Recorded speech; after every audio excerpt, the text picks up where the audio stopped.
ഈശോയുടെ ഭൗതിക ശരീരത്തില് ഏറ്റവും കൂടുതൽ സുവിശേഷം അനുസരിച്ച് ജീവിച്ച അമ്മയാണ്.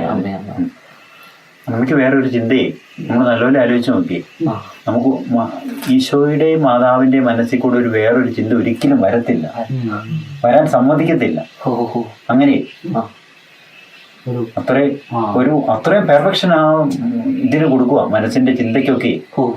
അല്ല, മാതാവിനെ കുറിച്ച് നമുക്ക് അങ്ങനെ ചിന്തിക്കാൻ പറ്റുമോ?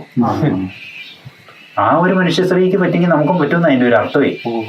വില കൊടുത്താലേ ഒരു പാസീവ് ആകാൻ പറ്റും. എപ്പോഴേലും വന്ന ഇത് നമ്മുടെ രക്ഷയെക്കുറിച്ച് നിസ്സംഗയായിട്ട് ഒരിക്കലും ചിന്തിക്കാൻ പറ്റുമോ മാതാവിനെ?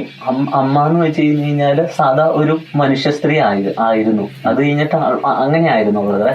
അല്ല, ഈ അഗസ്തീനോസ് ഉണ്ണിയാണല്ലോ എന്തോ ഇങ്ങനെ പറയുന്നുണ്ടല്ലോ, അമ്മയെ ഇങ്ങനെ ദൈവപിതാവ് ഇങ്ങനെ ഒരു അത് തന്നെ അതിന്റെ പ്രത്യേക ഇത് ഈശോയുടെ രക്ഷാകര യോഗ്യതകളാല് അമലോത്ഭവം കൊടുത്തു, നിത്യവിശുദ്ധയായി. അങ്ങനെ അതേ ഉള്ളൂ. അത് ആദത്തിന് ഓവയ്ക്ക് ഉണ്ടായിരുന്നു. മാതാവിനെ പോലെ തന്നെ ഉണ്ടല്ലോ, അവര് പാലിച്ചില്ലല്ലോ. അങ്ങനെ മലാഹമാർക്ക് ലൂസിഫറിനും കൂട്ടുകാർക്കും അതിൽ കൂടുതലും ഉണ്ടായിരുന്നു.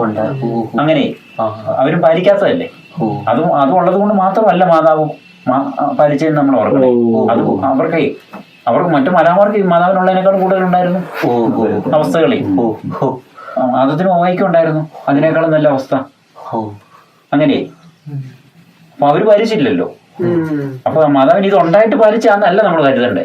മാതാവിന്റെ ആ ദൈവസ്നേഹമാണ്. അത് കൊടുത്തു, അത് വേറൊരു ഇത് കൊടുത്തു. അത് ഉണ്ടായിട്ടല്ല, അതുണ്ടായിരുന്നവർ പാലിച്ചില്ല. അതുണ്ടായിരുന്നോണ്ട് പാലിക്കപ്പെടണമെന്ന് നിർബന്ധമില്ലെന്നുള്ള തെളിവാണല്ലോ അത്. അപ്പൊ മാതാവിൻ്റെതാണത്, കൃപയോട് സഹിച്ചേ. അപ്പൊ അങ്ങനെ ഒരു മാതാവിനെ പറ്റിയെങ്കിൽ അത് ഉച്ചയൊക്കെ പറയുന്ന മാതാവിനെ കുറിച്ച് ഒത്തിരി വലിയ കാര്യങ്ങൾ ഇങ്ങനെ പറഞ്ഞുകൊണ്ടിരിക്കുകയല്ല വേണ്ടത്. നമ്മളെ പോലൊരു മനുഷ്യശ്രീ, ആ മനുഷ്യശ്രീ അവളുടെ സാധ്യതയിൽ എത്രമാത്രം ദൈവകൃപയോട് സഹകരിച്ചു അത് നമുക്കും പറ്റുന്ന. അല്ലാതെ അവർ അസാധ്യമായ